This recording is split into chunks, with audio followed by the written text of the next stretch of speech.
Si vous avez tendance à remettre au lendemain, écoutez ça. Chaque matin, on monte dans sa voiture. Chaque matin, on va parcourir du chemin. Tous les jours, on avance, qu'on le veuille ou qu'on ne le veuille pas. Sauf que vous pouvez avancer vers la direction où vous voulez, ou vous pouvez avancer vers la direction où vous ne voulez pas. C'est-à-dire que si je veux aller à Grenade en Espagne, chaque matin, je peux prendre ma voiture et avancer sur le chemin d'aller à Grenade en Espagne, ou chaque matin, je peux prendre ma voiture et avancer sur le chemin d'aller vers Helsinki en Finlande. Alors bien sûr, tout ça est imagé, mais quand je remets au lendemain, quand je sais que je dois faire des choses, ces choses-là sont importantes et que je les remets au lendemain, c'est comme si je prenais ma voiture et que j'avançais un petit peu plus vers là où je ne veux pas aller, que j'avançais un petit peu plus vers Helsinki. Et par rapport à ça, il y a deux problèmes. Plus j'avance vers Helsinki et plus c'est difficile de revenir en arrière parce que forcément, plus je monte haut et plus ensuite pour aller redescendre vers Grenade, ça prendra du temps. Donc tout le chemin que je fais dans la direction où je ne veux pas aller, forcément ça m'éloigne de la direction où je veux aller. Et la deuxième chose, c'est qu'à un moment donné, il est trop tard. C'est-à-dire qu'à un moment donné, quand j'ai trop avancé vers Helsinki ou à un moment donné, quand le temps a trop passé, ça sera plus possible d'aller réellement dans la direction dans laquelle je veux. Alors si je vous dis ça, c'est pas pour vous faire peur, si je vous dis ça, c'est pas pour pointer des choses négatives. Si je vous dis ça, c'est tout simplement pour vous mettre quelque part face à une réalité à laquelle on est tous confrontés. Chaque jour, on a un choix à faire. Est-ce que je fais un pas dans la direction là où je veux? Est-ce que je fais un pas dans la direction de là où je veux pas? Et il y a pour nous tous, cette horloge qui tourne et qui nous dit qu'à un moment donné, on meurt et donc à un moment donné, c'est trop tard pour aller vers là où on veut. Donc dans cette vidéo, je voudrais vous donner plusieurs conseils qui vont vous permettre d'arrêter de remettre au lendemain et de faire chaque jour un pas vers là où vous voulez, de prendre chaque jour votre voiture et d'aller vers Grenade en Espagne si c'est là où vous voulez aller. Premier point, se poser une question simplement chaque matin, et je vous assure que c'est une question qui vaut de l'or, c'est tout simplement de vous dire, par rapport à mon objectif numéro 1, comment je pourrais avoir fait un pas vers cet objectif numéro 1 ce soir? Comment je pourrais être fier de moi ce soir d'avoir fait un pas vers cet objectif numéro 1? Quand chaque jour vous définissez ça et que vous le faites, que chaque jour vous faites un pas vers votre objectif numéro 1, alors vous faites déjà quelque chose que très peu de gens font. Il n'y a pas besoin que ce soit un pas énorme, mais chaque jour, quel est le pas que je vais faire aujourd'hui qui va me permettre d'avancer un petit peu vers mon objectif numéro 1. La deuxième chose, un petit peu plus avancée, c'est le fait de vous dire, ok, chaque matin, je vais me lever et je vais consacrer au moins 30 minutes à travailler sur mon objectif numéro 1. Ça, c'est quelque chose que j'ai mis en place depuis plusieurs années. Alors maintenant, moi, je le fais version 90 minutes, mais 30 minutes pour commencer, c'est vraiment très bien. C'est un truc qui a changé littéralement. Et des fois, vous savez, on peut avoir l'impression qu'on emploie le mot changer à tort et à travers. Mais ce truc-là, de me lever chaque matin et chaque matin de travailler 30 minutes sur ma priorité numéro 1, ça a littéralement changé ma vie. Ça a littéralement changé ma vie. Donc, si vous pouvez juste prendre cet engagement avec vous-même, de vous dire, ok, voilà mon objectif numéro 1. Chaque matin, je vais me lever et je vais travailler 30 minutes sur cet objectif numéro 1. Tous les jours, pas d'exception.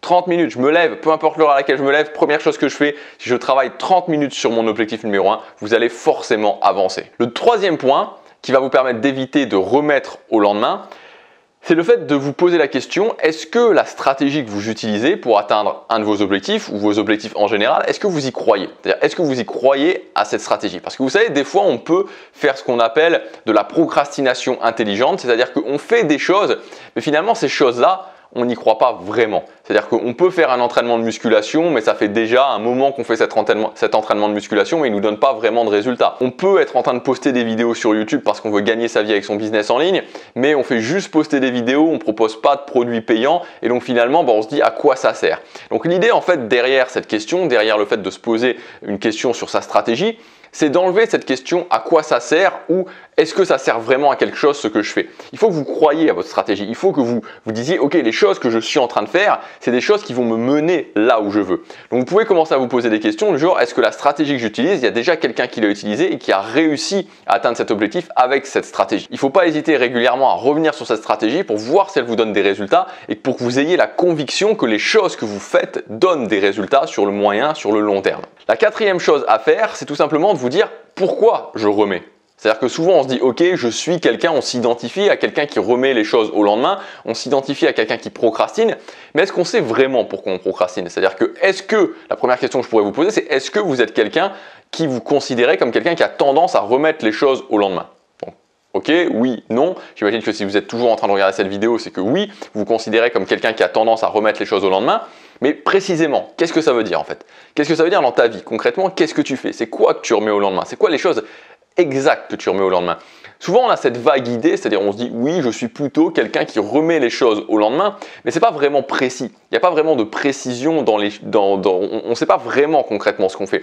Donc moi, je vous encourage à mettre de la précision par rapport à ça, c'est-à-dire qu'est-ce que vous remettez concrètement au lendemain? Parce qu'encore une fois, ça peut être le fait qu'on se dit « je suis quelqu'un qui remet au lendemain », on a cette image dans notre tête, mais en fait, c'est pas vraiment qu'on remet au lendemain, c'est juste qu'on ne sait pas déjà quoi faire. C'est-à-dire qu'il faut bien comprendre, et ça c'est vraiment une notion à intégrer, c'est que pour procrastiner, pour être quelqu'un qui procrastine, c'est-à-dire qui remet les choses importantes au lendemain, il faut déjà que je sache ce que je dois faire. Parce que si je ne sais pas ce que je dois faire, si je n'ai pas vraiment d'organisation, si je ne sais pas concrètement aujourd'hui ce que je dois faire pour mon objectif, on ne peut pas dire que je suis vraiment un procrastinateur. C'est pas que je remets au lendemain, c'est que j'ai même pas intégré des choses à mon planning. Donc plus vous aurez de la précision sur le pourquoi du comment, plus vous aurez de la précision sur concrètement qu'est-ce que vous faites ou qu'est-ce que vous ne faites pas, mieux ce sera et plus vous pourrez solutionner les choses. Donc moi je vous encourage vraiment à vous dire ok, arrêtez juste l'idée de se dire je suis un procrastinateur ou je suis quelqu'un qui remet au lendemain, essayez de vous dire ok, c'est quoi concrètement les choses que je procrastine? Donc typiquement, quelle activité j'avais décidé de faire et quelle activité je n'ai pas fait.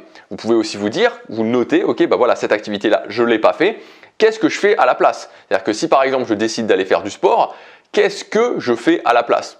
Voilà, c'est quoi l'activité que je fais à la place? Et donc par rapport à ça, vous allez pouvoir voir quelles sont les activités sur lesquelles vous procrastinez. Peut-être que c'est les mêmes activités qui reviennent régulièrement. Pourquoi vous procrastinez sur ces activités? Peut-être que l'objectif vous motive plus tant que ça. Peut-être que la stratégie, vous y croyez pas vraiment. Peut-être que c'est trop difficile de passer à l'action, mais vous aurez déjà une raison claire. Et par rapport à cette raison claire, ensuite vous pourrez trouver des solutions. Retenez toujours, et ça c'est très important, que la procrastination, le fait de remettre au lendemain, se nourrit du flou. C'est-à-dire que plus il y a de flou dans votre vie, à tous les niveaux, que ce soit au niveau des objectifs, que ce soit au niveau de votre organisation, que ce soit vraiment la stratégie, donc plus il y a de flou et plus potentiellement il y a de procrastination. Plus vous êtes précis et moins il y aura de procrastination. Donc la première chose à faire, c'est de se dire ok, sur quoi je procrastine et comment je peux solutionner ces choses-là. Cinquième point, et c'est un point qui est vraiment très important, c'est que vous devez vous concentrer sur la sensation. Les sensations sont très importantes au niveau de gérer la procrastination, de gérer le fait de remettre au lendemain. Donc la sensation, ça va dans les deux sens. C'est-à-dire quand je passe à l'action sur mon objectif, c'est-à-dire j'ai un objectif et par rapport à cet objectif, je dois passer à l'action, comment je me sens après? Je dois, par exemple, je veux travailler mon anglais, je veux parler couramment anglais. Ok, quand je travaille mon anglais pendant 30 minutes ou pendant 45 minutes, comment je me sens après? Quelle est la sensation que je ressens après? À l'inverse, si je ne le fais pas, si je procrastine, comment je me sens après? Et de vraiment d'essayer d'amplifier les sensations. C'est-à-dire qu'en général, quand je ne fais pas, quand je ne passe pas à l'action, je sais que je devais faire quelque chose et je ne le fais pas, normalement vous devriez vous sentir mal. C'est-à-dire que vous devriez avoir une sensation de je me sens pas très bien. C'est-à-dire que si vous n'êtes pas passé à l'action, vous vous sentez extrêmement bien, bon là je pense que c'est aussi un signe que vous n'avez peut-être tout simplement pas vraiment envie de passer à l'action. Mais quand on sait qu'il y a quelque chose qui est vraiment important pour nous et qu'on le reporte, on sait bien qu'on le reporte au final, on sait bien qu'on procrastine, on sait bien qu'on n'avance pas, on sait bien qu'on perd du temps. Donc on va faire quelque chose d'autre, on va peut-être regarder la télé, regarder Netflix, enfin voilà, peu importe ce qu'on va faire, mais après, on va pas vraiment se sentir bien. Donc il faut vraiment essayer de se concentrer sur les sensations, à la fois quand je le fais pas, la sensation, je me sens mal, et de vraiment se rendre compte qu'on se sent mal en fait, et qu'on est vraiment en train de se faire du mal à soi-même, on s'auto-punit, et en même temps, quand je le fais, de renforcer la sensation que je me sens bien. Et ça, c'est très important. À chaque fois que vous passez à l'action sur un objectif, après, de vraiment renforcer la sensation que vous vous sentez bien. Parce que le pire que de tout, en fait, si vous voulez, c'est quand on rentre un petit peu dans ce cercle où on passe à l'action sur un objectif et on se dit je suis pas tellement satisfait de moi, ou alors ah oui mais j'aurais pu faire mieux, c'était pas parfait, etc., etc. Donc il faut vraiment en fait inverser ça et faire un rituel qu'après chaque passage à l'action, après chaque objectif, de vraiment libérer vraiment le fait de se sentir bien, s'entraîner vraiment à faire ça, parce que petit à petit ça câble vraiment votre cerveau sur le fait d'avoir de plus en plus envie de le faire. Le sixième point, c'est de définir des moments on et des moments off. Donc moi ce que je vous conseille de faire en fait, c'est dans votre semaine de définir un moment on, c'est-à-dire un moment où votre priorité c'est vos objectifs et un moment off où votre priorité, c'est tout simplement de vous détendre. Donc typiquement, ça peut être la semaine, c'est le moment on où je travaille sur mes objectifs, en plus de ce que je fais déjà, et le moment off, ça peut être le week-end.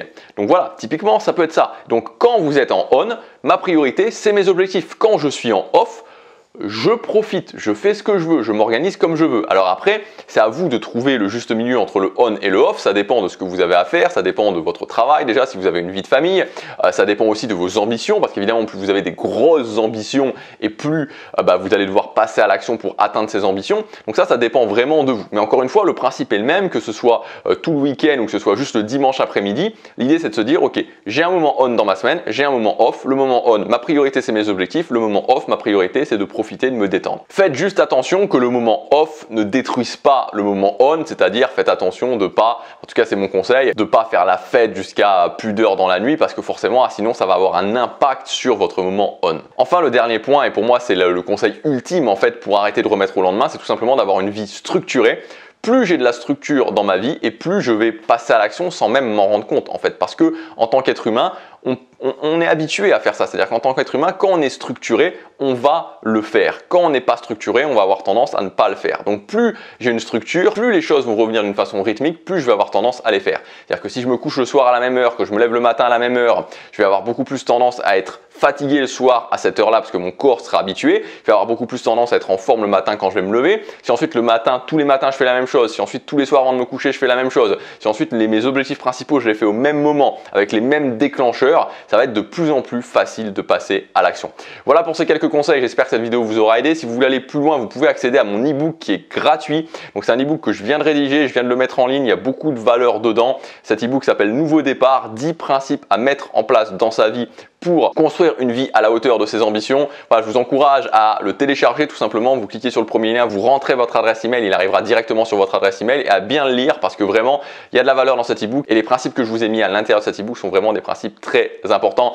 C'est le premier lien dans la description. Je vous dis à demain pour la prochaine vidéo. Passez à l'action, chaque jour compte.